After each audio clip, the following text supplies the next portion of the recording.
Hi everyone, my name is Nicole Lamar and this is my continuous improvements for Payne Elementary School. Payne Elementary, we have 261 students pre-K through 5th grade. 48.07% of our students are on free or reduced lunches.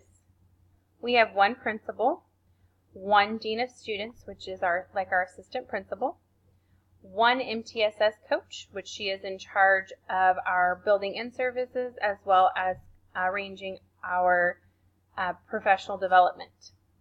We have 24 teachers, including one pre-K teacher and then 2 teachers per grade level, 1st through 5th grade, except 2nd grade has 3 teachers. We have a reading intervention teacher, 2 PBS teachers, one teaches 2nd and 3rd grade, and the other teaches 4th and 5th. We have 2 special education teachers, an ESOL teacher, and our specials team, PE, music, library, and art. We have 12 para-educators that help in all grades, pre-K through 5th grade. We have 1 behavior specialist, and we have a child study team which has 4 members, including our counselor, our school psychologist, our speech pathologist, and our social worker. How we do business. Our school is located in an industrial area. Most of the businesses make parts for the airplane industry. We are also in an urban area. We are about 5 minutes from downtown. We have a PBS program, which is our positive behavior support program. We have very high community support from our surrounding businesses. We have an ESOL program, and many of our students are on free and reduced lunches as well as breakfast. Our big goal or motto for our students is our 4 steps to success. They recite these every morning in our community meeting before school starts.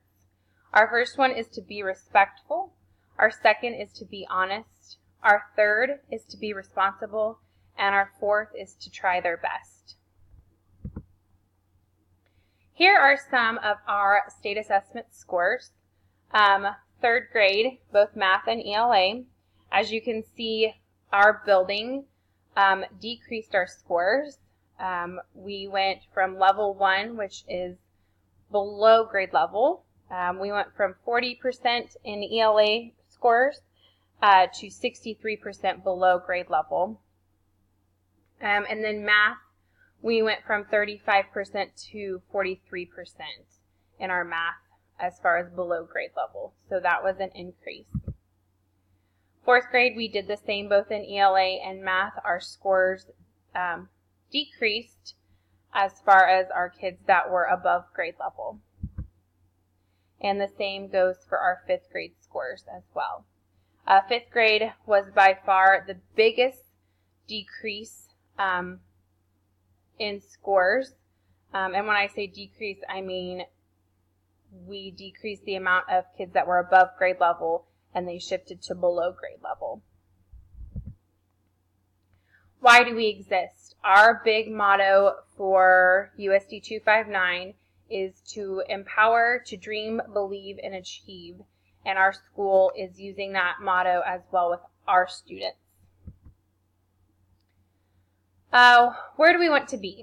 We want to increase our students' scores in both ELA and math. We want to close the gaps in our students' knowledge. We want to collaborate with all teams to push our students to do their best. That includes our child study team as well as different grade levels. And we want to have more family involvement. What are the gaps? This year we got a new ELA curriculum called Journeys, and so we are learning how to implement that and be rigorous with our students on that curriculum. We would like to have more rigorous instruction as well. And we would like to have multiple grade level collaboration. We currently do our professional development in grade level groups. So kindergarten and 1st go together, 2nd and 3rd go together, and 4th and 5th go together.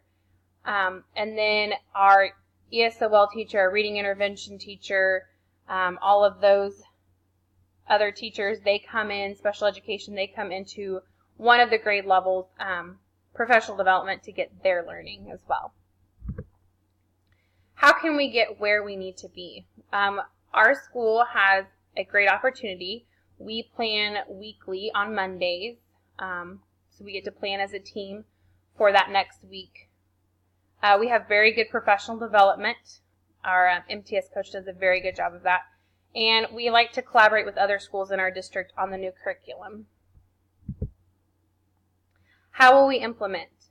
We would like to get more community involvement. Our MTSS coach, to plan professional development that is relevant to our new curriculum and ideas that we are trying to instill within our students. More family nights and growth mindset for all of our staff and students.